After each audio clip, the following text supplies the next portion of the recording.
Folks, the modifications you make to your home help you or hurt you.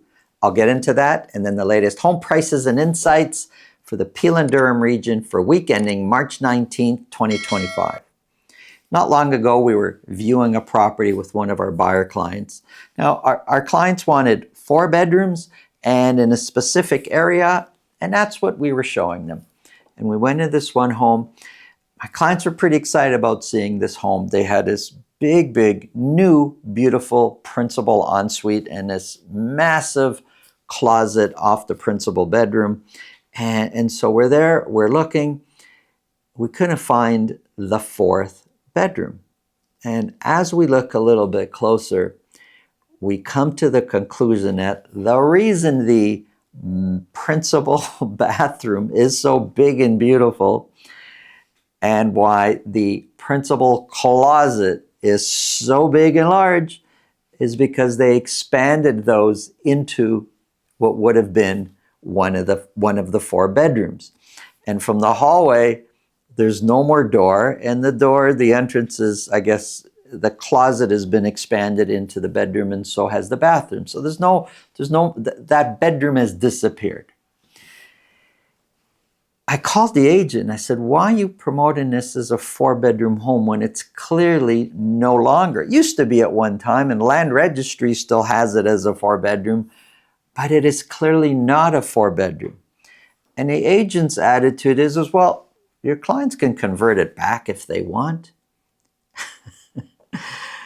I'm thinking, but my clients fell in love. They wanted to see this home because they loved the size of the principal ensuite that you had there and the closet. That's what you're promoting, but you're also calling it a 4-bedroom home. It is no longer that. Look, there's nothing wrong in doing that renovation, but if that's what you're going to do, you kind of need to promote it the way it is now, not the way it used to be. Another situation we ran into, a listing came up and it was really new right away. There weren't any photos yet other than the front of the home, but the description is talking about living room, dining room, and you can see in the room details and the room dimensions all broken down. So we booked a showing for it right away. We wanted to be in there quickly in case this was the home for our client. And when you open the front door, wide open. The only walls that were there were for the main closet when you walk in the front door, and beside that, the powder room. Other than that, it's wide open. But they're talking about living room, dining room, and there was a spot there that had a dining room table. There was a spot there that had a desk, because also in the room breakdown on the listing, it said office. Well, there was a spot, a corner where there was a desk, but the homeowners had, look, I'm not saying it wasn't nice. It looked really nice if you're into that, but it was nice, new, modern, all wide open, all the walls were gone. Some people like those things and some people don't. The problem I see, though, is if you're going to make modifications to your home, you're making it specifically for how you live and what you want. And you may love it and enjoy it that way. But when it comes time to sell, look, you can't promote it the way it used to be.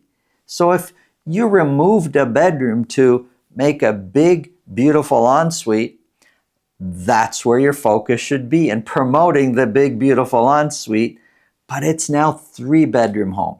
And you're going to exclude the people that need 4 bedrooms, the buyers that need 4 bedrooms.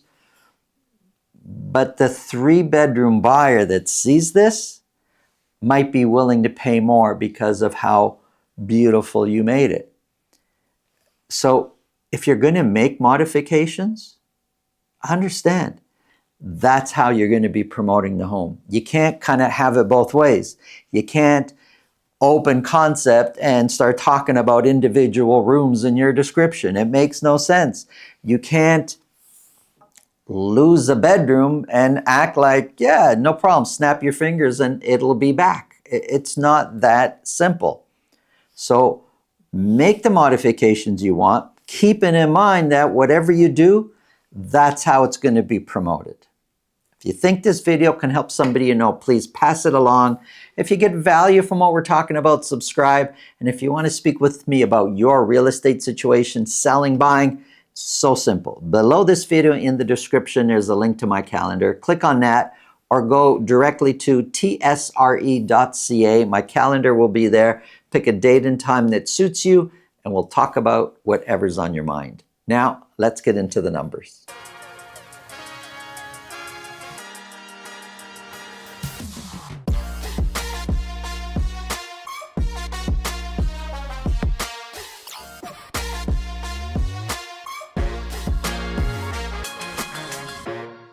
Folks, this show is about detached property, the data for detached properties across Peel region and Durham region.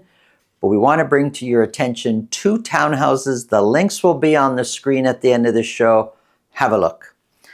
Let's get started. We're going to be focused on detached properties for Mississauga, Brampton, and Durham region. For Durham region, we're using Pickering, Ajax, and Whitby as our Durham sample.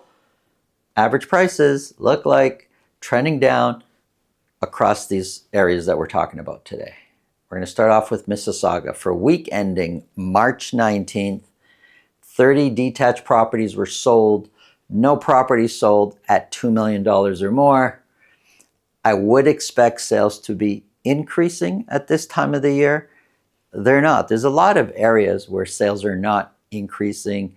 They're actually flat or decreasing. Mississauga kind of seems like that. Sales, I guess, peaked at 34. Now they're at 32, now 30.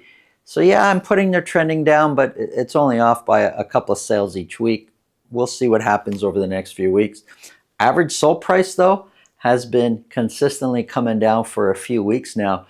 It's currently sitting at $1,373,000, which is pretty low for Mississauga. 1,373 is 11% lower than where the average sold price was this time a year ago. The median price of 1,395 is 3% lower. The dotted line, that's a 4-week moving average. And over the last 3 to 4 weeks, average price and median price have been trending down at different rates, but trending down. Sales, we have fewer sales this year versus a year ago. Of the 30 that sold, 12 of them sold at list price or more, which is 40% of the sales. We have far more listings this year and active listings. The amount of detached properties on the market available for sale is 625, and that's a 78% increase as to where active listings were this time a year ago. Months of inventory, looks like it's climbing, or we're sitting at 4.8 months of inventory.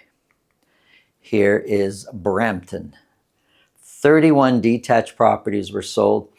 No properties sold at $2 million or more. And although sales are kind of up and down, I'm illustrating it looks like sales are trending down. We'll see what happens. 31 were sold. Average sold price is $1,050,000. And just like Mississauga, I don't know what's happening, but average sold price just dropping. Average sold price looked like trending upwards and now starting to come the other way. Compared to last year, $1,050,000 is a 14% negative change from where average sold price was a year ago. The median price is 11% lower year over year. Median price and average sold price, same price, $1,050,000. Prices were trending up. Now they're both median and average price are trending down. We have fewer sales this year over the same period a year ago. Of the 31 that sold, 10 of them, so almost a third, sold at list price or more. We have far more listings. Listings jumped way up from the previous week to now. We went from 152 listings. This is just for detached properties, to 214 in the 1 week ending March 19th. and active listings is sitting at 909. Let me just go back one slide. 31 were sold, but we had 909 to choose from. That's a lot, big difference. 909 is a 90% increase in active listings versus the same week a year ago. Months of inventory, way up there at 6.8 months of inventory. Here, Pickering, Ajax, and Whitby, that's the Durham sample. For week ending March 19th, 32 detached properties were sold. No properties sold at $2 million or more. Looks like listings were trending up, but for the last couple of weeks, going the other way. Average sold price, definitely going in one direction, trending down to $1,074,000 right now for week ending March 19th. $1,074,000 is 12% lower than this time a year ago. The median price of $1,071,000 is 7% lower. Both median price and average sold price trending down, and I'm looking at the dotted line, the 4-week moving average. Fewer sales this year versus a year ago. Of the 32 that sold, half of them, 16, sold at list price or more. So I'm saying, sales are down. We got far more properties for sale, yet many are selling at list price or more. That doesn't necessarily mean they're selling more than market value. Some sellers are pricing aggressive because they either don't want to sit on the market long, or they have sat on the market, they've made a price change and have sold their home quickly now. And that's where these stats come from. We have far more listings this year, 421 active listings, which is a 95% increase in active listings from this time a year ago. Months of inventory, sitting at 3 months of inventory. Months of inventory was trending down for a while, but now it looks like it's going the other way, trending upwards. Here's a quick summary: 4.8, 6.8, 3. You're going to experience when you're shopping or selling your detached property, either a balanced market or a buyer's market. Depends on your neighborhood, depends on your price point. Now, check out the 2 awesome townhouses we have on the screen behind me. Have an awesome day. Thanks.